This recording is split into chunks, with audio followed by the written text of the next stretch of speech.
If you work in quality control at a candy factory, you know strict safety regulations come with the job. It's why you partner with Grainger.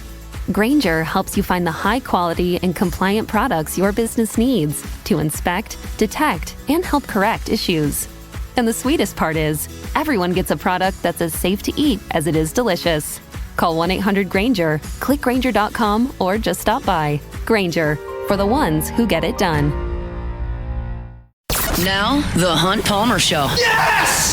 I feel like I've been waiting for this my entire life. You're listening to The Hunt Palmer Show on 104.5 ESPN, Baton Rouge. Jolly good fun. Jolly good. Locking down the middle of the day. America's favorite daytime fun show. Live from the Mercedes-Benz of Baton Rouge studio. This is Hunt Palmer.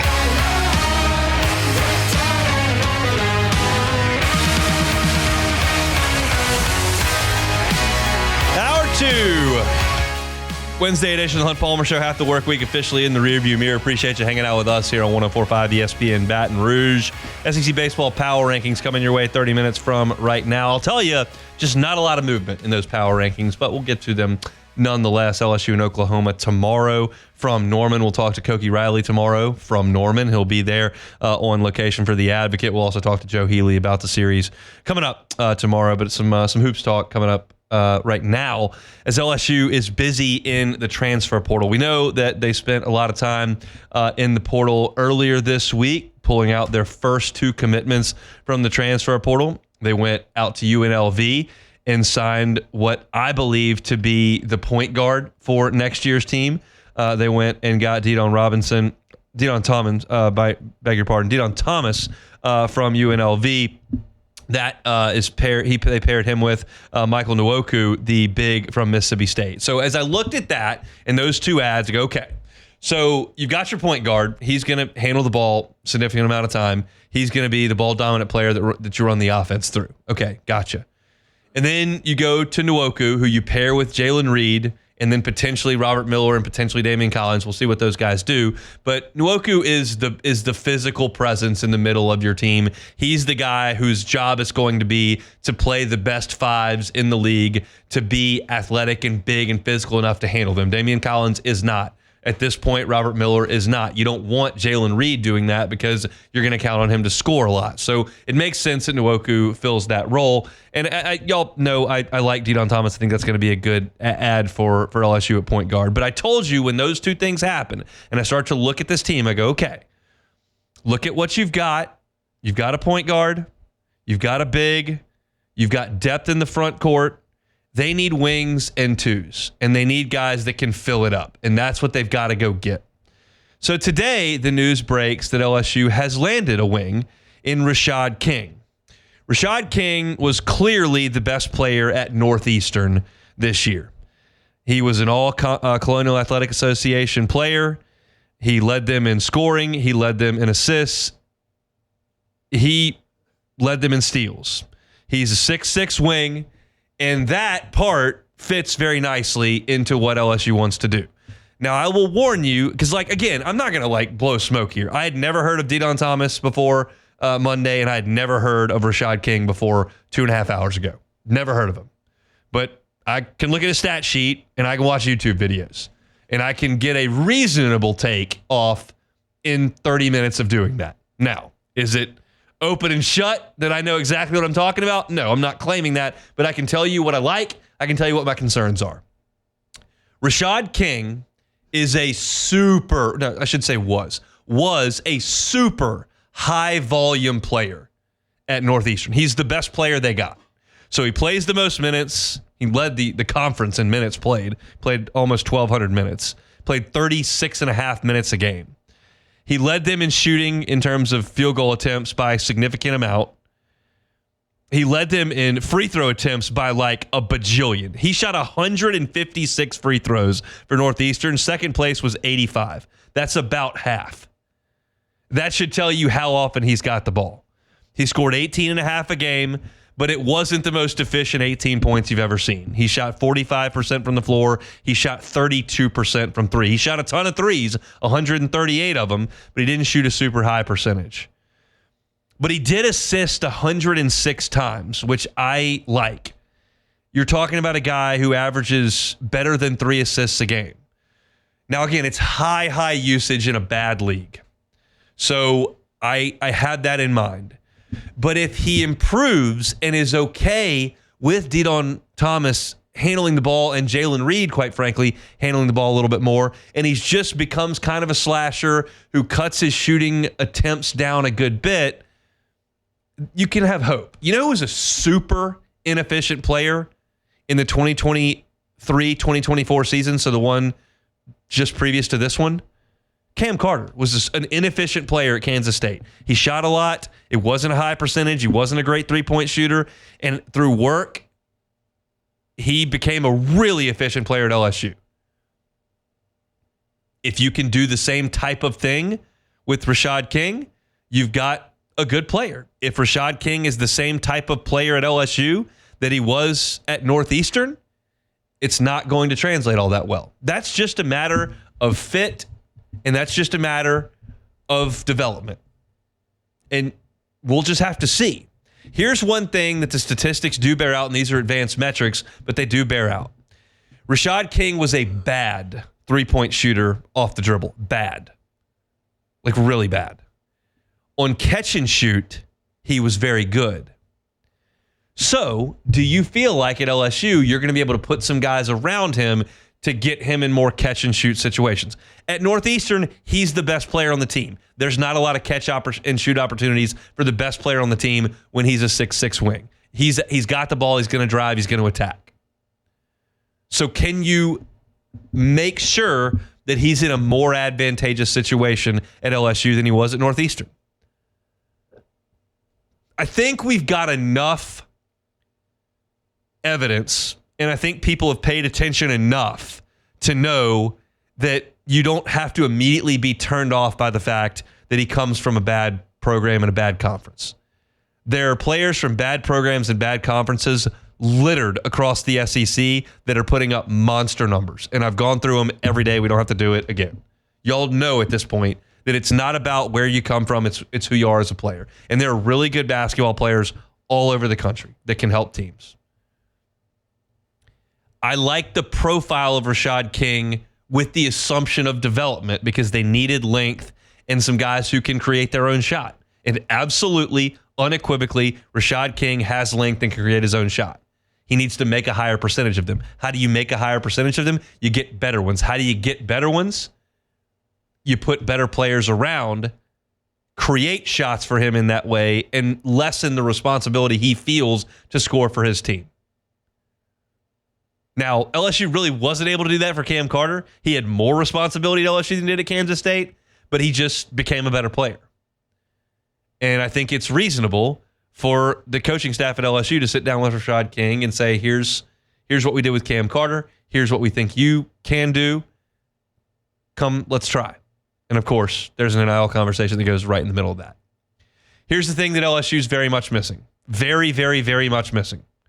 They don't have enough shooters, period. And if they don't add somebody or two people in this portal class that can straight fill it up, I don't need him to be a great defender. I don't need him to be an elite athlete. I don't need him to be an elite assist man and facilitator. I need them to make threes. And if you can't find someone to do that, you're going to have trouble. And if you can, I can start to see how this roster makes a lot of sense. You've got, right now, a big physical presence under the goal in Nwoku. You've got a guy that you think is going to be a scoring force in your front court in Jalen Reed. You've got your ball-dominant point guard who's going to facilitate and initiate the offense in Deion Thomas. You've got a wing here in Rashad King who should be able to be a scorer and a creator on the perimeter, but you can't have these guys creating offense. Like Jalen Reed's not going to have driving lanes if there aren't guys that a defense has to go guard. Deion Thomas is not going to be effective. He's not an elite level athlete. He's a really good player, but he needs space. You've got to create that with your shooters, and the same thing goes for Rashad King. Now, if you take away a lot of those off the bounce threes, you shoot more catch and shoot threes, and you cut those 3-point attempts down by 40 or 50. And then all of a sudden he goes from a 32% three-point shooter to a 38% three-point shooter. Well, that really helps things. But I want somebody that the next time LSU gets a transfer, it might be this afternoon, it might be tomorrow, it might be in a week and a half. I'm going to click on his profile, and I don't care if he went to Kentucky or Kansas or UC Irvine. I don't care. I want to see 38% by his name on the three-point line. That has to happen. Because in this day and age, unless you're going to be Michigan State on the glass or Houston on defense, you cannot get by without a couple of shooters. And LSU right now, as I'm looking at the roster, doesn't have the shooters. Yes, Deion Thomas can shoot it better. Yes, Rashad King can shoot it better. Yes, Jalen Reed has shown the ability to make some threes and stretch the floor a little bit. But you've got to have some guys that strike fear into the opponent from the three-point line. You don't have to play like Alabama, but you've got to make threes. And so I can get on board with some of these ads, but it's incomplete in a big, big way. And LSU knows that. They're not dumb.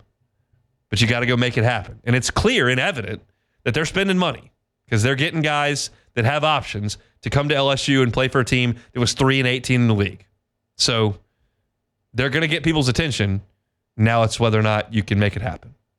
So Rashad King is the latest ad for LSU, a 6'6" wing from Northeastern. I'm doing a series every single day called a Portal Profile. We did it for football for LouisianaSports.net. I've now started with my basketball portal analysis. Did Michael Nwoku earlier today. So if you'd like to check that out, you certainly can over at LouisianaSports.net. It is completely free. All right, we'll step aside. When we come back, I got a baseball story that I want to get to regarding Gavin Guidry's health. So I'll tell you what we can talk about there next.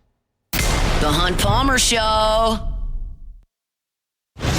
You're listening to The Hunt Palmer Show on 104.5 ESPN, Baton Rouge.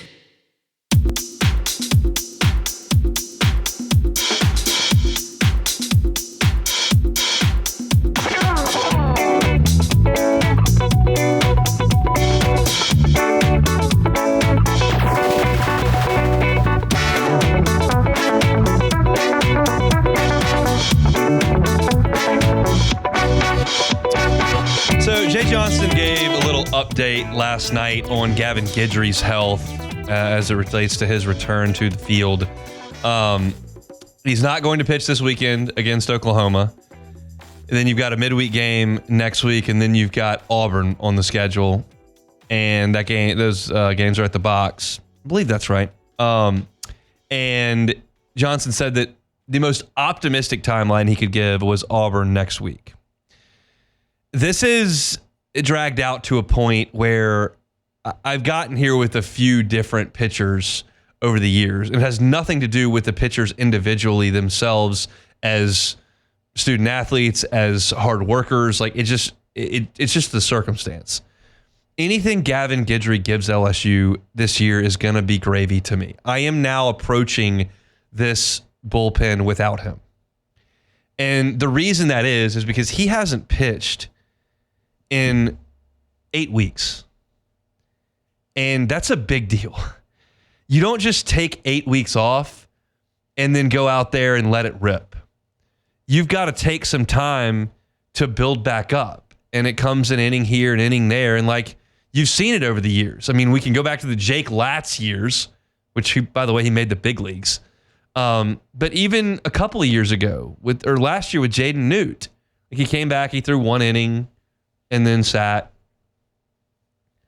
And it's just, not all injuries are the same. Some injuries are Tommy John surgery. Sometimes it's a mid-body injury like you deal with Gavin Guidry. But I can't right now in good conscience be like, all right, well, when Guidry gets back in 3 weeks, like they'll slot him into the back end of the bullpen and that'll give him some veteran presence in closing out games. Like that may happen. I'm certainly not ruling it out. I'm not a doctor. I hadn't talked to Gavin. I hadn't talked to the LSU trainer. I hadn't talked to Jay Johnson. You know how injuries go at LSU baseball right now. Like, all I can go off of is what I know. What I know is he has not been well enough to pitch since early February. And that's 8 weeks ago. So, yeah, they've only played 3 SEC weekends. You've got 7 more to go starting tomorrow. You know that he's not pitching in this one. There are 6 more to go after that. Then you've got an SEC tournament. So you've got 2 months to get healthy and get ready to go. And I think, if healthy, absolutely Gavin Guidry can help LSU. But the nature of this injury is such that LSU kind of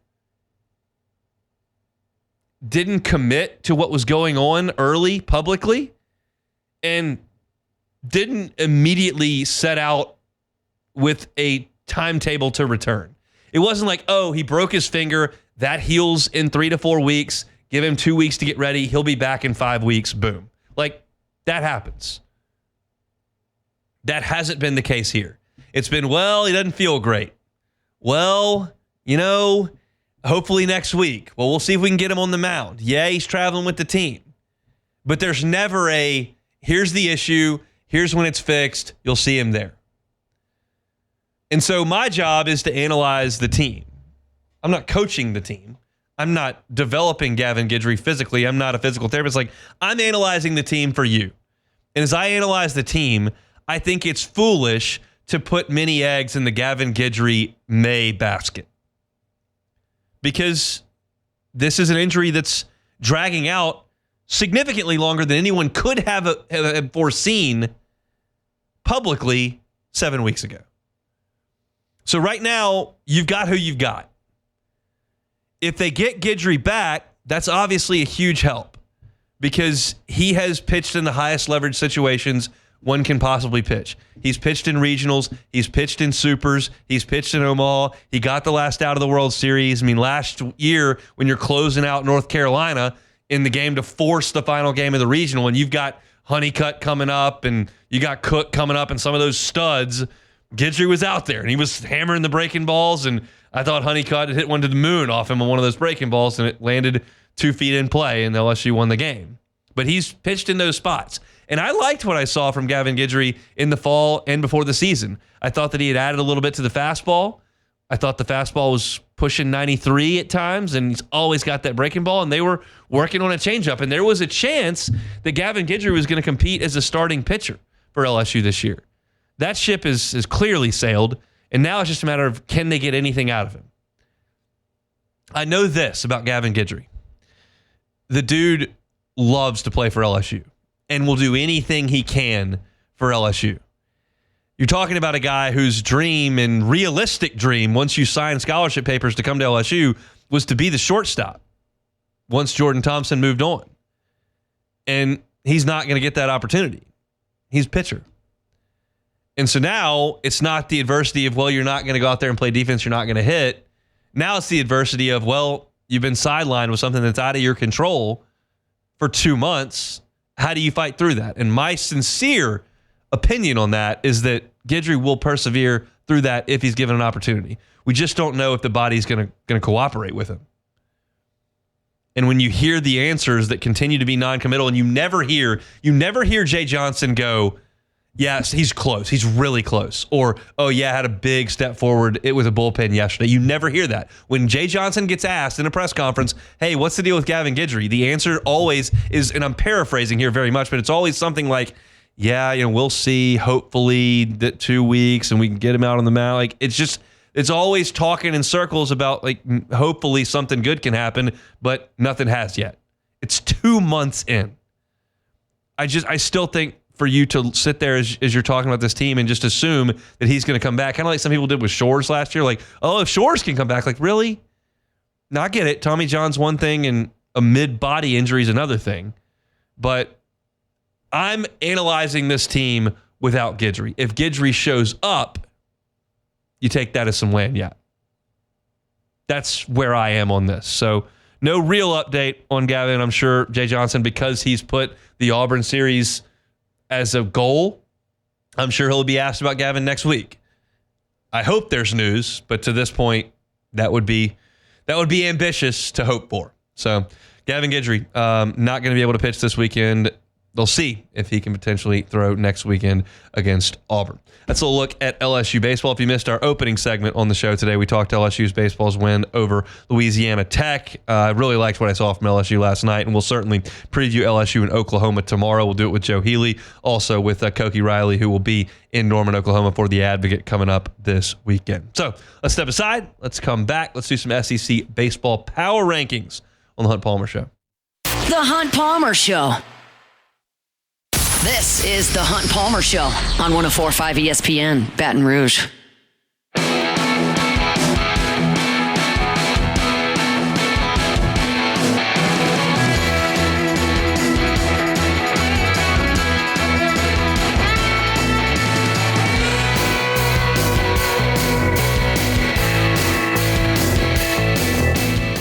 This feels like pretty big news.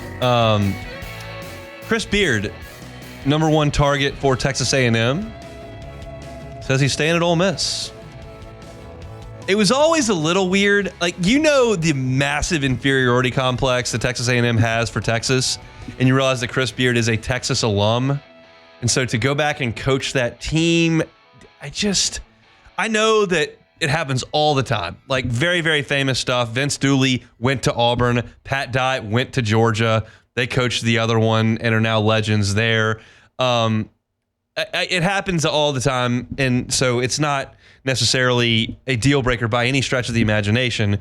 I just always found it odd. Like, if you told me, and I realize that if somebody pays you $7 million to do something, you generally do it with bells on, but like, you told me I needed to go coach Alabama, go coach Mississippi State's baseball team, like, that would be weird for me. And I'm sure Chris Beard doesn't feel that way. Certainly had a great run at Texas Tech, which is, little brother to Texas over there as well. But just going to A&M and being the coach there feels weird. Now, I heard it explained a different way this morning when I was talking about it, and it's maybe Chris Beard's pissed at Texas because he feels like he was unjustly fired from a dream job. And maybe that's true. I don't know how he feels. But either way, for him to spurn Texas A&M and that money in his home state where he's got a lot, apparently he's got some family in the Woodlands, which is pretty close to College Station. So that's a big deal for Ole Miss because they're going to get him for another year, and we'll see how long he ends up staying there. I think we all kind of thought that Lane Kiffin would move on really quickly from Ole Miss, and he's still there too and winning a lot of games. So interesting stuff that Chris Beard is going to keep the job there at Ole Miss. All right, let's do some SEC baseball power rankings. Hunt's SEC power rankings. The Tennessee Volunteers. I still think the Vols are the best team in the league. They've got a ton of velocity in the pitching staff. Doyle's great on the front end, and they hit like crazy. So it's not a difficult thing. I think Tennessee is the best team in the league. I'm curious how this weekend with Texas A&M is going to go in Knoxville, but I think Tennessee is the best team, so I'll take them at number one. The Arkansas Razorbacks. The Hogs are just hitting like crazy now, which is nuts because we thought they weren't going to be able to hit, and they didn't really hit the first weekend. But Charles Davilan is hitting .402 with 9 homers. Kuyo Aloy is hitting .377 with 8 homers. Bahiwa Aloy is hitting .360 with 10 homers. Brent Iredale is hitting .345 with 9 homers. Logan Maxwell is hitting .373 with 8 homers. You get the point.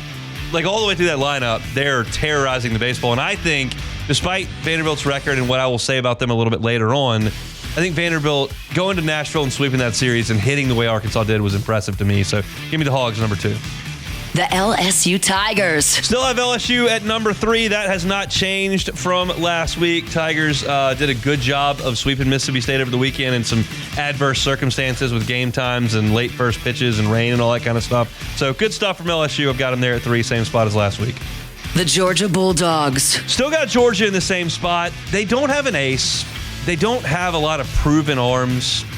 They're hitting like out of their mind. And that is kind of exactly what they did last year. And it got them all the way to Omaha. So there's something to be said for it. But I have some trepidation about trying to approach it with that little production consistently from your pitching staff. So I've got Georgia at 4. The Texas Longhorns. Despite last night's loss in the midweek to Texas State, Texas still a very good team. I like Spencer at the front end of the rotation. I think that they've really found something in Riojas in their number 3 spot. Saw that against LSU 2 weeks ago, and he was good against Ole Miss, Missouri last week as well. So, yes, it hurts them badly that they lose Blue, their the Big 12 Player of the Year from last year, who's out until probably the postseason right now. That's a big loss for Texas, but I still think it's a good team. I think they got a great coach, good pitching coach as well. So I'll leave them there at 5 for the time being. The Alabama Crimson Tide. Alabama's doing a good job. They're pitching it well. They won 2 out of 3 against Oklahoma in a really competitive series over the weekend. Of course, as I mentioned every week, they've got the best player in the league with Justin LeBron. So that's always a good place to start. I got the Tide at number 6. The Ole Miss Rebels. I didn't move anybody in the top 7, and I do this independent of last week's ranking. I just do it how I think, and then I go back and look at last week's, and I see what the moves are. Nobody moved in the top 7, which I think is reassuring that I'm at least on the same page with me week to week. Ole Miss is doing great offensively. I like Elliott at the front end. They do have issues in the middle and the back end of the rotation, and they're going to do some changing there as far as some of those older guys, Mason Nichols, what are they going to do with him? But it's a team that's got a good base. They do have some holes in the back end of their pitching staff. The Oklahoma Sooners. I moved the Sooners up 3 spots after losing a series, which is interesting, but I do feel okay about it because when you've got a really good ace like they do, and they are swinging the bat pretty well, you can make some noise. They're making a change. Cam Johnson's out of the rotation now. He's just walking entirely too many people, and that was pretty predictable.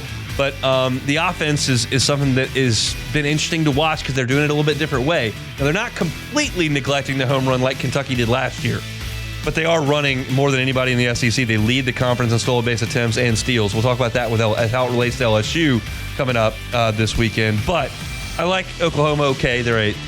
The Auburn Tigers. Auburn drops a spot to number 9.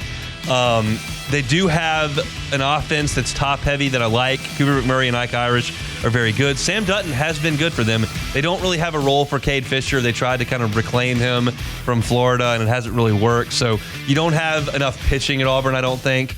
But I do think they're an NCAA tournament team, and I've got them at number 9. The Kentucky Wildcats. Kentucky does go get 2 out of 3 in College Station, not without controversy. They have got the lowest strikeout total offensively in the SEC. They're second in the SEC in bunts. So you're still talking about a team that is putting the ball in play, even though they don't slug a lot. They're sack bunting. They're 14th in home runs. They get hit more than any offense in the SEC. That's how they do offense, and I don't really love that as a high-end SEC baseball team. In terms of their pitching, they're 10th in the league in ERA, and they strike out the fewest batters. I don't find that as a sustainable recipe to win games year over year. And they're going to try it continuously with Nick Mingione, but I don't love it. The Vanderbilt Commodores. They got swept by Arkansas. I dropped them back 2 spots. They are last in the SEC in home runs, just 24 in 29 games. They're last in the SEC in slugging percentage. They are 14th in the SEC in doubles. Here's the good news for Vanderbilt. They have struck out more hitters than anybody in the SEC, and they're 4th in ERA. They do have some talent on the mound. They do not have talent and game breakers in their lineup. That is the downfall of this program under Tim Corbin in this NIL era, where they don't have the advantages they once had. And so that's where they've been hit. They're not swinging the bats very well. That's why I've got them at 11. The Florida Gators. I don't have anybody change the rest of the way from last week. I've got Florida there at 12. I'm torn on what to do with Florida because of their injury situation. It's just really bad. There's no 2 ways to say it. But I do think there is talent if they can get healthy and not play Tennessee and Georgia, who they played in the first 3 weekends. Lost 2 out of 3 against Ole Miss. At Ole Miss, that's not a crime, but they need to start picking it up against some of the lesser teams on their schedule. That's got to start this weekend. Florida's at 12. Texas A&M! A&M's at 13. They're the worst hitting lineup in the SEC right now. That's just hard to believe, but it's true at this point. Jace Laviolette became the all-time A&M home run king over the weekend, so shout out to him. Wish he would have been at LSU. He'd have some jewelry if he'd have come to LSU, but he didn't. He decided not to go through with his commitment to LSU, and he went to A&M, and he may not be in the postseason this year, but he has a lot of home runs, and he's going to be very rich soon, so I think he'll be okay. The Mississippi State Bulldogs. State just doesn't win games. I don't know another way to put it. They have lost 7 of their 8 league losses by 1 or 2. And then they got blown out by LSU in the game on Sunday over the weekend. Sunday morning. It's so weird. But yeah, Mississippi State just doesn't win. They're in games, they lose them. That's Mississippi State baseball right now, and it feels like there is a coaching change coming in Starkville at the end of this season. The South Carolina Gamecocks. They just made a coaching change at South Carolina, but they don't have very good players, and Paul Maneri is learning that the hard way. Gamecocks are 1-8 in league play and kind of not They don't have a strength. South Carolina doesn't have a strength. That's a hard thing to say. It is what it is. I got South Carolina at 15. The Missouri Tigers. Missouri's 0-9. I don't have another place to put them. Texas went up to Columbia and swept them. And look, I think if you put the over-under on SEC wins at 4.5 for Missouri, you probably have to side on the under. We did this a couple weeks ago, I think. I know. But we have 3 more games in the rearview mirror, and they didn't win one. So it changes the discussion. I don't think they're going to win 5 league games. That's really, really difficult to think about in a sport that is tailored to some quality competition and the lesser team winning more often than any other sport that we cover. But they don't win, so they got to go last. That's your SEC Power Rankings. Tennessee first, Arkansas second, LSU third. That did not change. Neither did 4 through 7. Georgia, Texas, Alabama, and Ole Miss. Oklahoma moved up 3 spots to number 8. They'll take on the Tigers this weekend. You got Auburn at number 9. Kentucky at 10. Vanderbilt drops to number 11, and the bottom 5 are the same. Florida at 12. A&M at 13. Mississippi State at 14. South Carolina at 15. And Missouri at 16. That is your SEC Power Rankings. Got any hot takes on that, Beck? Well, as usual, you have Vanderbilt too low. Not surprised there. Yeah, the worst hitting team in the league. Yeah, but they have really good pitching, Hunt. Well, how they doing in the league? They lost 2 out of 3 to Auburn. They're pretty good. They got swept. They're pretty good. Auburn? They're not bad. They're not bad, but I mean, they're not in the top of the league. They got swept by Arkansas. Who else did Vanderbilt play? Pretty good. I'll find this here. Vanderbilt played A&M, and they swept A&M. So that's why they were in decent shape. But yeah, it's just like Vanderbilt had monster talent for years under Tim Corbin because as a private school, they had scholarship advantages that very few other teams had. Now, LSU had and has tops, which absolutely helps. So I'm not suggesting that LSU didn't get any help from the scholarship overlords, but Vanderbilt had more. And that's why they had so much talent during Corbin's massive run there where they won 2 national championships. However, that well is running dry a little bit, and now everybody can get paid. And Corbin doesn't like the portal and doesn't want to work the portal. And now you've got a situation where they don't have the financial advantages that they had for a while. And now it just feel there were rumors that Corbin was going to step down last year. I would not be shocked if he steps down after this year. That's not some kind of hot take. Like I'm not the first person that's brought that up. And maybe he doesn't. They pay him pretty well, pretty good gig, pretty good city to live in. But thinking that Vanderbilt's on the precipice of like becoming what they once were, they're not. Yeah, no, I was mostly joking just because I'm the Vandy guy. I have to stomp for the anchor boys. So you're stumping for the Whistler here. Do you feel good about that? No, I don't. I feel pretty bad about that. Okay, can I say something? Yeah, it's your show. It is. No one is going to believe this. You're not going to believe this. The listenership's not going to believe this. Like no one is going to believe this. When I watch Vanderbilt play baseball, which is a reasonable amount, I never hear the Whistler. I heard him when I was at the SEC tournament and I was there in person. But on the television copy, I never hear it. And I don't know why that is. My 9 personality in the Enneagram thing says I don't notice things I'm not paying attention to, and I'm not going to pay attention to that. But I never hear the Whistler. Do you hear the Whistler? I definitely heard him during the SEC tournament, and I definitely don't watch as many Vandy games as you do. So, but I definitely hear him when I've watched Vanderbilt playing the SEC tournament. I've heard him. Yeah, I heard him in person at the SEC tournament when I was there, and I was there in 12, 13, 14. I was there, but I do not recall hearing him at any other point. So that's just my experience with said Vandy Whistler. All right, let's come back and close it out. We'll also talk about the LSU women's basketball player that has entered the transfer portal. We'll do that all coming up next. The Hunt Palmer Show. Genesis of Baton Rouge. GenesisofBatonRouge.com is that website. Every car that is on the lot is online at GenesisofBatonRouge.com. 3 years of complimentary maintenance. How's that sound? Complimentary. We like complimentary things. 3 years complimentary maintenance. That's what happens when you buy a new Genesis over at Genesis of Baton Rouge. You also get valet maintenance, which means they will come to you.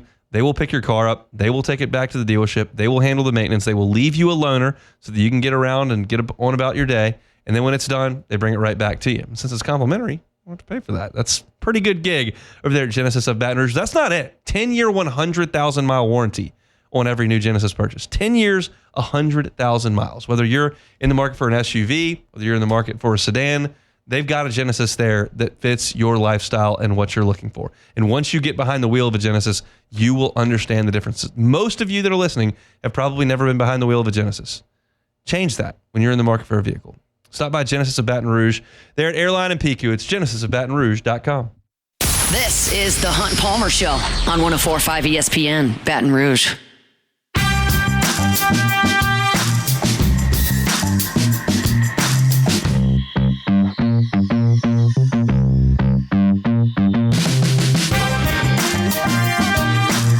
ESPN Baton Rouge and the Baton Rouge Clinic bring you the 2025 Dreams Come True Radiothon. Dreams Come True is an organization designed to help grant dreams for children with life-threatening illnesses and their families.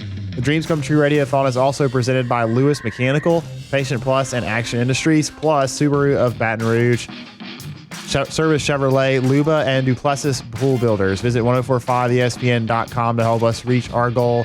And together we can make dreams come true. So I got some news today. LSU women's basketball, their season ended about 48 hours ago. Well, I guess that was Sunday. Yeah, that was Sunday and it's Wednesday, so it was a little more than that.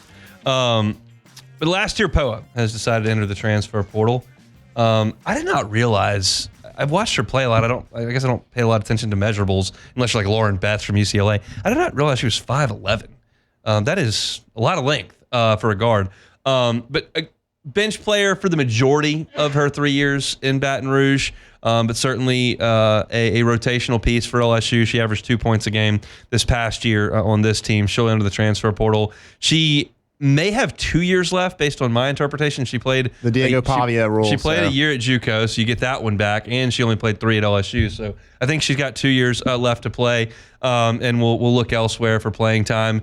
Obviously not an offensive force, but somebody that LSU counted on for some ball handling, some defense as well, and she'll look to go elsewhere. LSU's got some work to do in the transfer portal. I don't cover LSU women's basketball as closely as Matthew Burney and some of the other guys, Scott Rabelais, day to day, but I do know that LSU didn't have as much success in the transfer portal with this past team as they have in some of the other years with Angel Reese and with Anissa Morrow and some of the players that they brought in there. So you're going to look to fill a lot of roster spots out of the transfer portal. Kim Mulkey was on with the guys on off the bench yesterday, and she was talking about just how busy they are trying to get as talented a players as they possibly can to LSU.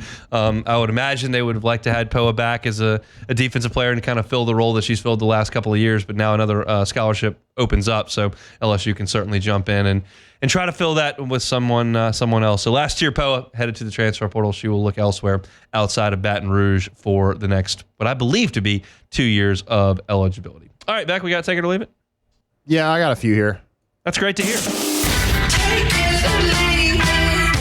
it or leave it. Take it or leave it. Today's hottest stories in sports, news, and sometimes even Hunt's life. The question is, will he take them or leave them?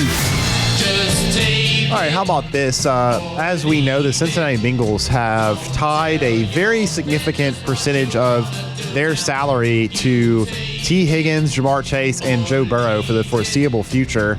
And so, I don't love that. Yeah, I don't either. But some of the players for that team are going to be probably falling to the wayside because of that. It seems that maybe Trey Hendrickson could be a one in the future. He was not very happy with some of the comments from Cincinnati Bengals executive Katie Blackburn, who said, quote, "I think he should be happy at certain rates that maybe he doesn't think he'd be happy at. I think some of it is on him to be happy at some point, and if he's not, that's what holds it up sometimes. So, it takes him to say yes to something, and also we have all the respect in the world for him." That's like a classic, with all due respect, you're wrong, and I think what you think is stupid. Yeah, I mean, look, there's no win there for the executive. No, that doesn't make any sense why you would say that. But anyway, yeah, take the Bengals. They're playing with away the money. Trey Hendrickson. Take it or leave it. I'll leave it. The guy is one of the top 5 sack men in the NFL right now, and that's something you desperately need to have. I just I just don't understand. I do understand what they're doing. They're trying to make Burrow happy so he can throw the ball all over the place and score a ton of points. They need to spend more money on their defense, which is not good enough this past year. And Hendrickson's a big piece of that. Now, that being said, I'm looking at an executive there who has Trey Henderson locked in on a deal, and it hurts his ability to further better the team that Trey Henderson already plays for by paying him more money. So it's just part of it. It's part of the world. You can't pay everybody all that they want, and so that's why I get where they're coming from. I just wish that they would reallocate funds and not pay T. Higgins $1 billion. Yeah, probably not going to be the best for the long-term health of the team.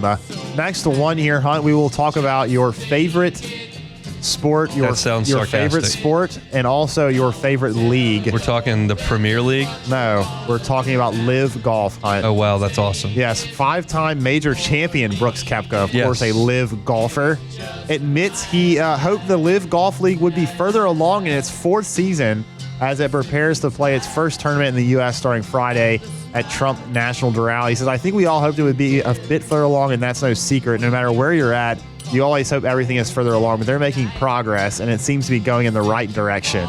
It does not seem to be going in the right direction. Take it or leave it. I'm going to leave it. They're not going in any direction. They're just paying bajillions of dollars to golfers who no one watches anymore. So that's how that goes. I do want to address something in the Bayou 4 chat. My guy Brambo, appreciate you being in the chat. This is one of the most puzzling things to me.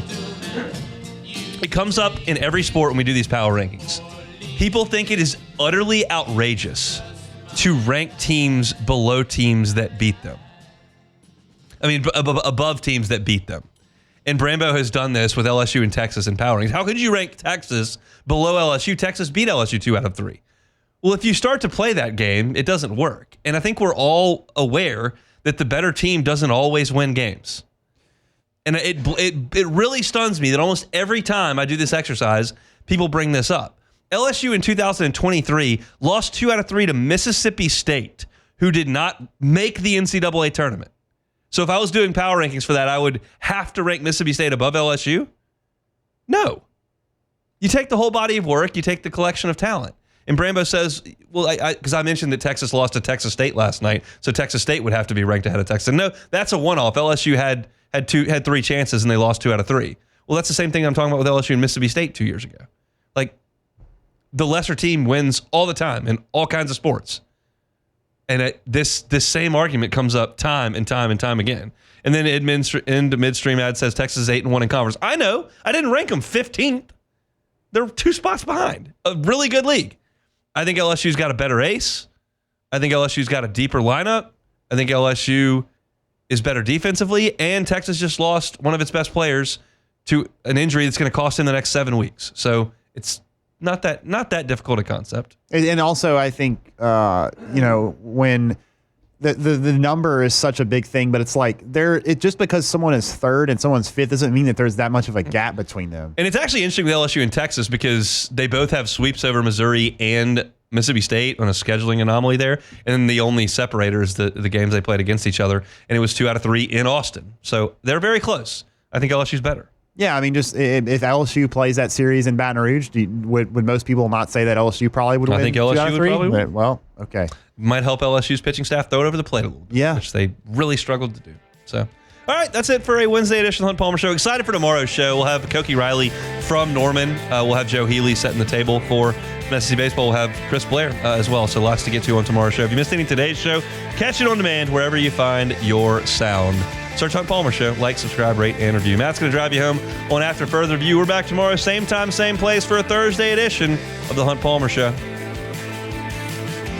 The Hunt Palmer Show. Highland Insurance Group, HighlandIG.com is the website. Jonathan Carver and his team, phenomenal folks to work with. They've got a lot of creative solutions in the insurance world, and that's really where things are moving because let's be honest, a lot of people are not thrilled with their commercial insurance in terms of the premium and the process with which things play out. That's just the nature of how the market has evolved over the last 10 years. But captives are something that's brand new, relatively speaking, in the insurance game. And if you haven't looked into that and you're a business owner or you are a controller or a CFO, or maybe you're a risk manager, and you pay a lot for insurance in terms of premium but haven't looked into captives, contact the Highland Insurance Group and start that process. Jonathan Carver and his team do that kind of stuff all the time, and they are happy to introduce you to it if it is a new concept to you. It's the Highland Insurance Group right here in Baton Rouge. They can help you out statewide. It's the Highland Insurance Group online at highlandig.com.